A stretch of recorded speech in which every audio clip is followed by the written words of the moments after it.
Assalamualaikum and good afternoon everyone. Our topic will discuss about the influence of social media on public perception and information consumption. My section will cover objectivity and rejecting objectivity in media content. Objectivity means reporting news based on facts, evidence and verification without including personal opinions or emotions. Rejecting objectivity refers to alternative journalism where creators or journalists openly support certain causes or viewpoints. The first case is Johnny Depp versus Amber Heard trial. During the trial, social media was filled with opinions, memes, and supporters from both sides. However, journalists were expected to focus on court evidence, witness testimonies, and legal proceedings rather than public emotions. This shows the importance of separating facts from personal opinion. The case also demonstrates how social media can shape public perception, as many people form opinions through TikTok and YouTube rather than official court information. The second case is the MH370. After the aircraft disappeared, social media was flooded with rumors and conspiracy theories. Journalists had to verify information using official statements, radar data, and expert sources before reporting. This highlights the importance of verification in journalism and shows how social media influences the way people consume information during major events. Next is the Syed Saddiq corruption trial.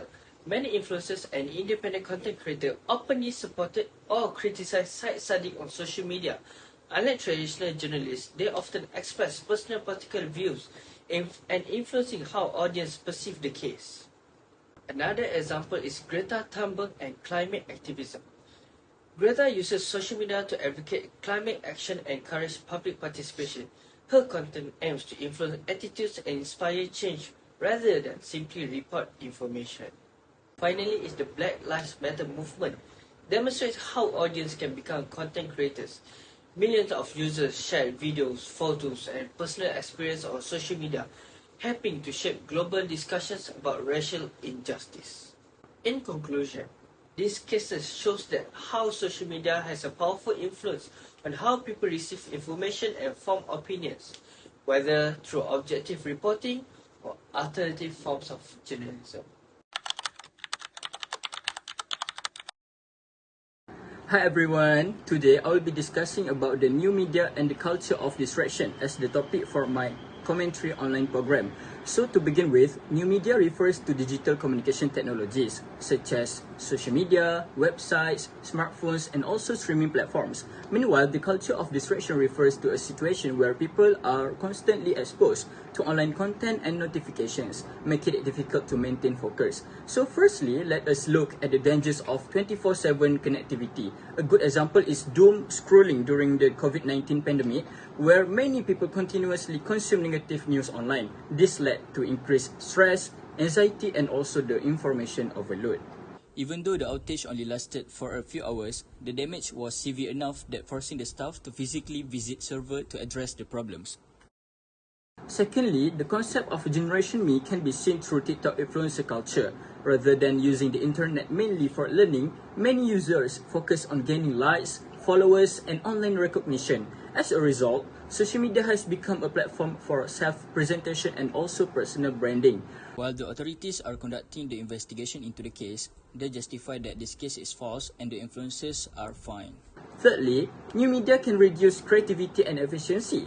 During remote work and online learning, many people were distracted by notifications and social media. So consequently, productivity decreased because our attention was constantly divided.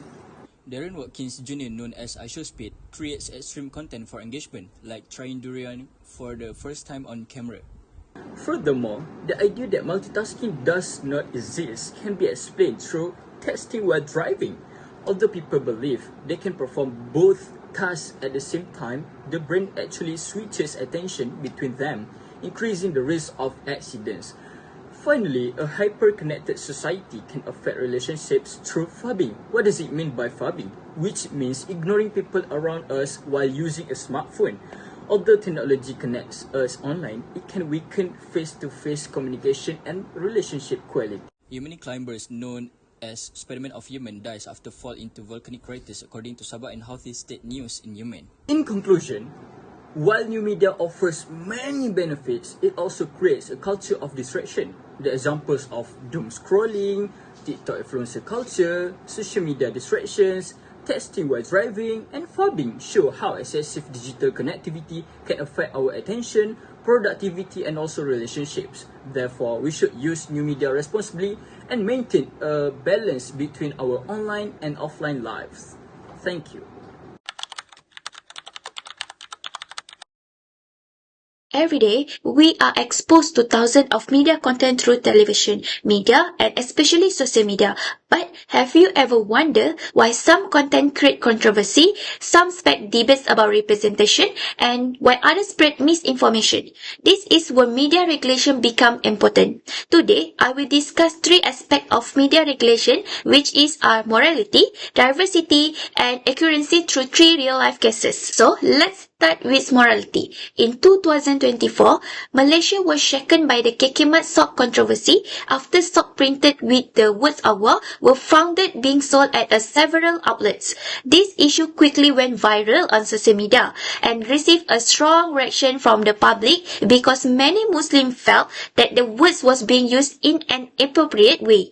So, as we can see from this article, the controversy became so serious that it eventually led to legal action and court proceeding. This case clearly shows why regulating for morality is important. Media content should respect religious, cultural, and ethical value in society. Without proper regulation, sensitive content and easily create conflict and threaten social harmony, especially in a multicultural country like Malaysia.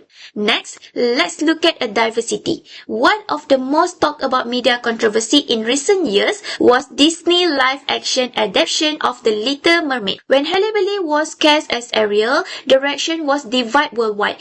Some audience praised Disney for promoting racial representation, while others criticized the decision because Ariel had traditionally been portrayed differently. In fact, this article from The Guardian even described the reaction as a racist backlash against the movie. This case highlights the importance of diversity in media. Different races, culture, and communities should have equal opportunities to be represented in media content. Diversity allows audience to see themselves reflected in the media and promotes a more inclusive society.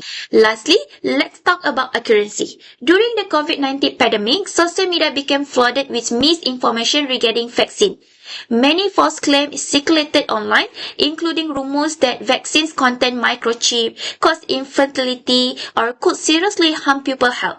As shown in this article, the Malaysian government had to take measures to curb misinformation on social media because fake information was spreading rapidly among the public. The spread of fake news created confusion and fear, causing some people to hesitate or refuse to vaccination. This case demonstrates why regulating for accuracy is essential. Information shared through the media must be verified and reliable because inaccurate information can influence public decision and even affect public health. So, to conclude the Kekimat controversy, the Little Mermaid debate, and COVID-19 vaccine misinformation all demonstrated the importance of media regulation, whether it is protecting religious sensitivity, promoting diversity, or ensuring accurate information. Media regulation plays a vital role in responsible and informed society. Hi, today I will talk about media and ideology. I've selected two subtopics, ideology as normalizations and changing media roles for women and men. The cases that I chose are Barbie, released in 2023, and Taylor Swift and the Eras Tour from 2023 to 2024. Both cases received extensive media coverage and generated significant discussions across social media platforms, influencing public perceptions and shaping conversations about gender in society. For the first subtopic, ideology as normalizations, I selected Barbie. Released in 2023, Barbie became one of the most talked about films worldwide. The movie gained massive attention on TikTok, Instagram, X, and YouTube, while also receiving extensive coverage from local and international media. Beyond entertainment, the film sparked discussions about feminism, gender roles, and social values. Public reactions toward Barbie were divided. Many audiences praised the film for encouraging discussions about women's empowerment and equality. However, others criticized the movie for presenting gender issues in a one-sided manner. The debate became even more prominent following discussions about the Oscar nomination snub involving Greta Gerwig and Margot Robbie, which generate further conversations about gender recognition within the film industry. This case reflects the concept of ideology as normalizations. Media has the power to influence what society considers normal through repeated message and representations. In Barbie, women are portrayed as leaders, professionals, and decision makers. The film challenges traditional gender stereotypes and promotes ideal of female empowerment and gender equality. As audience are repeatedly exposed to this message through the movie and media discussions, these values become more widely accepted and normalized within society. For the second subtopic, changing media roles for women and men, I selected Taylor Swift and the Eras Tour. This case demonstrates how women roles in media industries have evolved over time. Traditionally, women were often seen mainly as performers. However, today women increasingly hold positions of influence and leaderships within media and entertainment industry. Taylor Swift is an example of this transformation. Besides being a successful artist, she has influenced the music industry through her business decisions, advocacy for artists' rights, and impact on industry practice. Many people view Taylor Swift as a symbol of female empowerment and leadership. Her achievement, together with the growing recognition of female artists at major events such as Grammy Awards, reflect the increasing influence of women within media industries. However, some critics argue that media organizations give excessive attention to celebrity figures, leading to ongoing debates online. In conclusion, Barbie demonstrates how media can normalize certain social values and beliefs, while Taylor Swift demonstrates the changing role of women within media industry. Both cases highlight the influence of media in shaping public perceptions and discussions about gender in contemporary society. That's all from us. Thank you.